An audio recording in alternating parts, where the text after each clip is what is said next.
Hey everybody, welcome back to another 10-minute Marvel video. I'm Petter, and today I have in front of me 10 MCU end credit scenes that haven't gone anywhere. This is kind of in anticipation of there being two end credit scenes, two post credit scenes, well, one post-credit, one during-credit scene for the Thunderbolts, and one of them being the longest post-credit scene Marvel has had. I believe it's almost 3 minutes in length. I already did a video is speculating as to where maybe some of these post-credit scenes, well, for Thunderbolts could go. But that got me thinking, what about these other post-credit scenes? So I'm not going to go, well, I'm going to go in a particular order, the order in the article I found. I'm not going to throw numbers on them or anything like that. I'm just going to be talking about them, not ranking like most to least likely, anything like that. But here are 10 post-credit scenes that still haven't been resolved, and I want to talk a little bit about how likely they are to be resolved and how they can be resolved. First up, we have at the end of the Eternals, Blade interacting with the Black Knight and Black Knight's sword. I think this one's fairly easy to resolve. Once we get a Blade film, assuming we get a Blade film before this movie would come out, you do a Midnight Suns. And you have Dane Whitman being one of the members of that, dealing with the supernatural stuff in the MCU.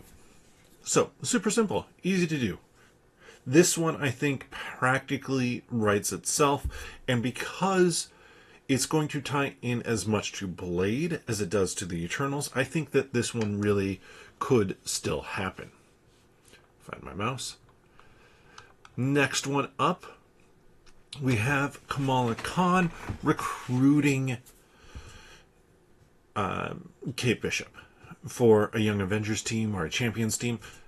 This one sounds like it's happening. Again, falls into the really simple category of you create a show of the champions. And I think it's good to do that little bit of recruitment there in the Marvel's film. Granted, not enough people saw that film, which is just a fun film. But that's neither here nor there. This one is simple, and I'd love to see them drop in maybe another recruitment in another movie. I don't know that there's one that would make sense for the Thunderbolts, but somewhere along the line, drop in another one, and then bring it to television. So that's the next one. Then we have the Council of Kangs. This one's just dead on arrival. Not really on arrival, but it's dead at this point. We've moved on to Doomsday. This one, nothing's going to happen with it.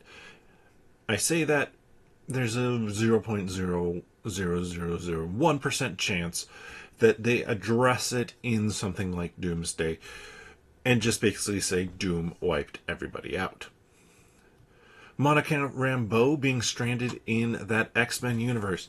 Now, to me, I wonder, is this going to be the X-Men universe that we see in Doomsday?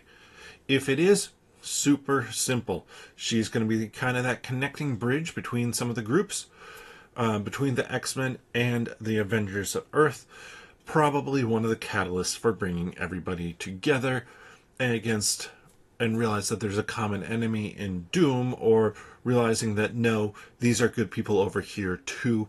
We don't want to take out the people from the other universe. Just because we feel like we need to save ours, there has to be another solution. And I think her being a bridging gap there bridging the gap there, I think would be really interesting. Especially if maybe a Carol Danvers is throwing around too much power and she calls out Carol on it. Basically being like, no, like, these are good people. Just because you don't know them or just because you think they have me here doesn't mean that you need to start blasting them. Because that's when Captain Marvel can be at her best, is when she's struggling about not abusing her powers. How about then Xialing? You maybe have forgotten about her. She is the new head of the Ten Rings. Now, there's been rumors for a Ten Ring show. I don't think we're going to get that. Just make her a villain, or a potential villain, not the main villain, for the second Shang-Chi film. I say don't make her the main villain because we just had the Ten Rings organization as kind of the main villain in the first Shang-Chi film. I say just had, that's been a little bit since that one came out.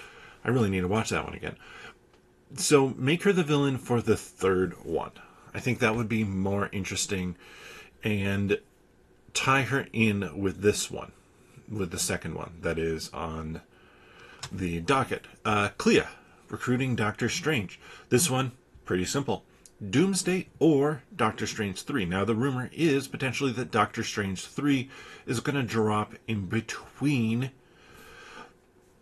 Doomsday and Secret Wars. If that's the case, then save it for that Doctor Strange movie. I don't want it in Doomsday. This is kind of the post-credit sort of thing. So I'd love to see that there. Though I will say, Doctor Strange and Clea is a potential option for a final end credit scene with Thunderbolts. I don't know anything at this point. I haven't seen Thunderbolts. No spoilers down in the comment section. We want to keep this movie, which is tracking to do well, a surprise for people. Hercules. Hercules from Thor Love and Thunder is the next one. He has been sent off on a mission. Honestly, drop him into Doomsday. Drop him into Doomsday. Have him be a complication for Thor here, and just kind of have that be a subplot within this movie. Then wrap it up. Call it good. Get Hercules on the side of good. To me, this one's fairly simple as well to do. I could have seen with a Thor 5 potentially, but nah, just bring it into Doomsday at this point. Yes, I know that is bringing a lot of things into Doomsday. Sharon Carter as the power broker. Ooh, how are we going to use that one? Don't. Just simply don't. It didn't make any sense for the movie. It would have made more sense had it been revealed in Secret Invasion that she was a Skrull. I guess you could still do that, and that she's being held somewhere by the Skrulls, but at this point in time, I'm pretty sure Marvel wants to completely move on from the Skrulls. They mentioned them once. It's good enough. Let's just move on. We only have 2 more to go here. The Beacon. The Beacon in the Ten Rings. Now, this one, I think... This one, I don't know how they want to resolve it. The original thought always was Galactus. Okay, this is maybe what's calling Galactus when they do the Fantastic Four film. But now I think it has to be a beacon for something else. There's been rumors that we might kind of see the MCU split into a couple like different parallel storylines that would come together for really big events, but kind of just, and I mean huge events. Endgame big events, not Avengers or Age of Ultron big events. But kind of have a cosmic side and maybe your mutant side, and people can watch kind of the parts that they want to follow one of those storylines. Both of them would then lead up to some huge event. There's a rumor for the cosmic kind of side of things that potentially it's going to be Annihilus and Annihilation Wave. That could be what the beacon is signaling. Maybe it gives Annihilus something to home in on. That could work. I don't necessarily love that as an idea, but I could see that making sense. The final one on this list is The Eternals Will Return. I'm going to toss in an extra one here too. The Eternals Will Return. Will they? Maybe. Honestly, I don't hate the Eternals movie. I thought it's a little bit too long for what it is, and it was a tricky ask because as much as Like, it does an okay job of introducing this team and getting you interested in this team, but we didn't know any of the characters ahead of time.